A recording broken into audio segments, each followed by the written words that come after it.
नमस्कार, तवार में आपका स्वागत है।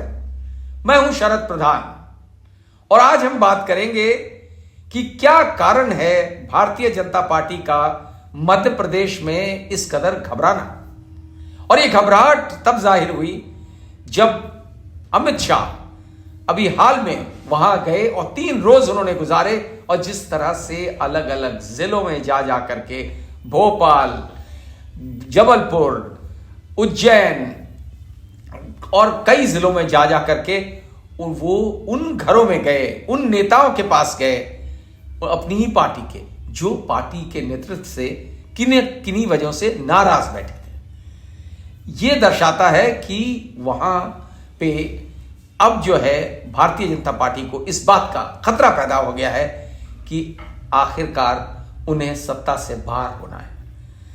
और जिस तरीके के इंडिकेशंस आए हैं अभी तक, उसमें ऐसा दिखता है कि कांग्रेस भारतीय जनता पार्टी पे वहां पे हावी होती जा रही है। कारण जाहिर है उसका यह भी है कि भारतीय जनता पार्टी के अंदर झगड़े हैं, झगड़े कांग्रेस में भी है, लेकिन भारतीय जनता पार्टी के झगड़े कुछ ज्यादा उभरते हुए दिख रहे हैं। जिस तरीके से वहां पे कई नेता कांग्रेस में स्विच ओवर कर गए।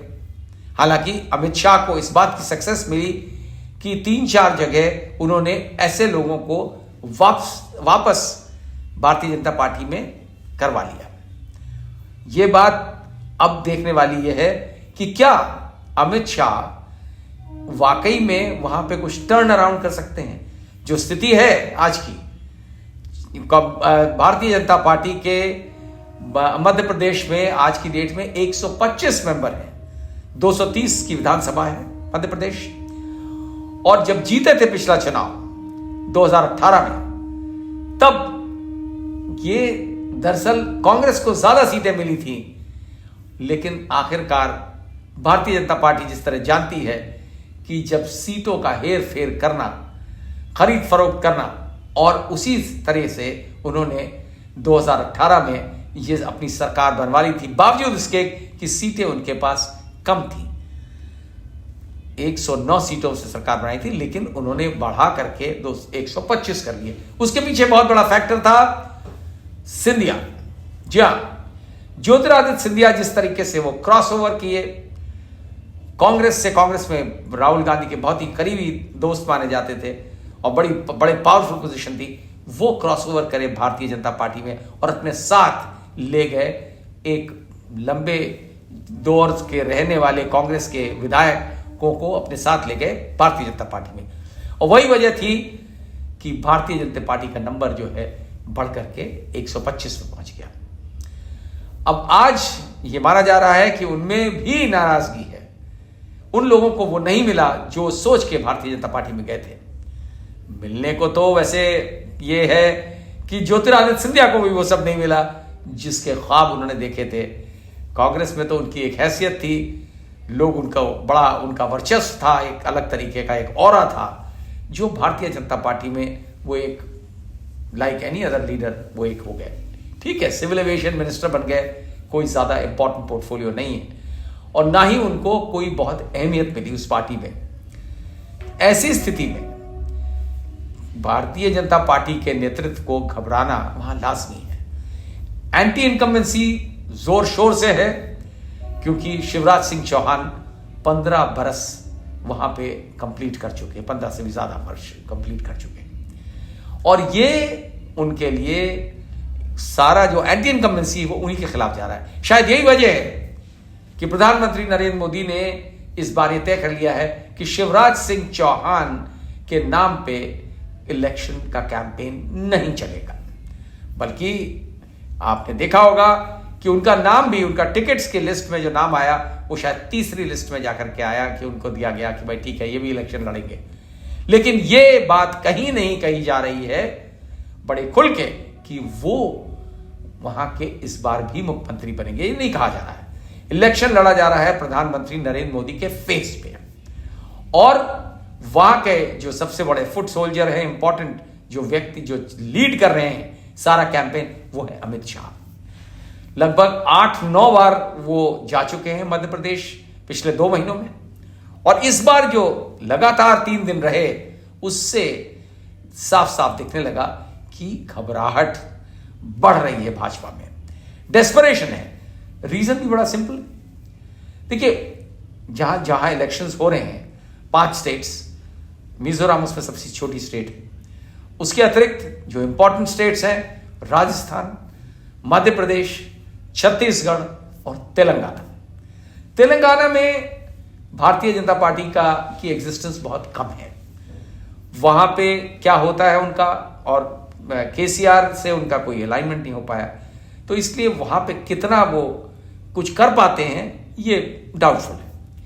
लेकिन उन्हें छत्तीसगढ़ में भी ऐसी स्थिति है, भारतीय जनता पार्टी के नेतृत्व ने जिस तरीके से रमन सिंह, जो कि बहुत अच्छे नेता माने जाते थे, उनको कंप्लीटली साइडलाइन कर दिया, तो वहां पे तो कांग्रेस के भूपेश बघेल बहुत अच्छी तरह से एंट्रेंच्ड हैं, उनको लोग मानते हैं, उन्होंने अच्छे काम करे हैं, वेलफेयर स्टेट के नाम पे जिस तरह के उन्होंने स्टेप्स लिए हैं वो वाकई में बहुत ही काबिल तारीफ है। तो वहां पे भी उम्मीद नहीं है। राजस्थान में इनको उम्मीद थी कि शायद वहां, क्योंकि हर 5 साल में सरकार बदलती है, तो भारतीय जनता पार्टी सोच रही थी कि अशोक गहलोत को किसी तरीके से वो डिसलॉज करने में कामयाब हो जाएंगे। लेकिन वहां पे इनकी एक स्ट्रैटेजी जो शायद देश में हो, शायद जिसके बारे में उन्होंने अपनी नेता, सबसे इंपॉर्टेंट नेता वसुंधरा राजे सिंधिया को साइडलाइन कर दिया था। तो खैर उनको वापस अब लाया गया है, वो कितना कर पाएंगी ये भी डाउटफुल है। तो मध्य प्रदेश एक स्टेट थी, जो इन सारी स्टेट्स में मध्य प्रदेश एक स्टेट है जहां पे भारतीय जनता पार्टी इतने वर्षों से है और उसका बहुत अच्छा होल्ड है। वो अगर रिटेन कर लेती है तो कम से कम इतनी इज्जत बचेगी कि हमने अपनी सत्ता को जाने नहीं दिया। यही है डेस्परेशन की वजह, क्योंकि दूसरी स्टेट्स में तो यहां तो जाने का खतरा है। अगर कांग्रेस जीतती है राजस्थान में तो ये होगा कि भाई कांग्रेस पिछली बार भी थी, अभी कंटिन्यू कर रही है। छत्तीसगढ़ में पिछली बार भी कांग्रेस थी, वहां पे ऐसा माहौल हो चुका है कि कांग्रेस ही वापस आएगी। तेलंगाना में उम्मीद नहीं है। तो मध्य प्रदेश एक ऐसी स्टेट है जहां भाजपा को बहुत उम्मीद और एक तरीके का उनको पूरा जोर इस बात पे है कि किसी भी तरह से वहां पे सत्ता हाथ से नहीं जानी चाहिए। इसीलिए ये सारी कार्रवाई चल रही है। समाजवादी पार्टी एक वहां पे अपने पैर जमाने का प्रयास कर रही है, और वही एक उम्मीद की किरण दिखती है भारतीय जनता पार्टी के लिए। ये बड़ी आयरनी है कि भारतीय जनता पार्टी अपने आप वहां जिस तरीके से सत्ता में रहने के लिए सक्सेसफुल होती नहीं दिखती है, लेकिन अगर जो इंडिया अलायंस के जो मेंबर्स हैं, कॉन्स्टिट्यूएंट्स हैं, खास तौर से समाजवादी पार्टी और अब नीतीश कुमार की भी पार्टी जेडीयू भी थोड़ी एक्टिव हो गई है, जो इस बात का क्लेम कर रहे हैं कि वो भी चुनाव में उतरेंगे। समाजवादी पार्टी ने तो बड़ी लंबी चौड़ी लिस्ट अनाउंस कर दी है। उन्होंने तो कह दिया कि हम 70 सीटें लड़ेंगे, 60 सीटें लड़ेंगे। अब उनकी क्या कितनी हैसियत है अखिलेश यादव की पार्टी की मध्य प्रदेश में, ये सबको मालूम है। बुंदेलखंड का रीजन है जहां पे उनका होल्ड थोड़ा बहुत, होल्ड तो नहीं कहेंगे, हम कहेंगे उनका इन्फ्लुएंस है। और इसी यही वजह थी कि पिछले चुनाव में वो वहां 1 सीट जीत गए थे। 4 सीटों पे, माफ करिएगा, ये 230 में से 4 सीटों पे उनका कैंडिडेट्स नंबर 2 पोजीशन पे आए थे, और एक जो समाजवादी पार्टी के जीते थे पिछले चुनाव में, वो वापस कूद गए भारतीय जनता पार्टी की गोद में। इससे ये माना जा रहा था कि 4-5 सीटें तो उनका हक बनता है। जब एक इंडिया अलायंस के पार्टनर है तो कांग्रेस का भी फर्ज है कि वो उनको दे दी। लेकिन कांग्रेस ने भी बहुत आनाकानी दिखाई और बड़ा दिल दिखाने के बजाय उन्होंने उनको एक तरीके से अबैंडन सा कर दिया था। नतीजा यह हुआ कि वो भी रिटेलिएट कर गए। वो भूल गए कि उनकी कितनी क्या पोजीशन है। वो अपनी बार्गेनिंग बढ़ाने के लिए उत्तर प्रदेश में, जहां उनका अच्छा होल्ड है और कांग्रेस की स्थिति बहुत ही दयनीय है, इस वजह से उन्होंने वहां पे कह दिया कि हम तो मध्य प्रदेश में भी लड़ेंगे और छत्तीसगढ़ में भी लड़ेंगे।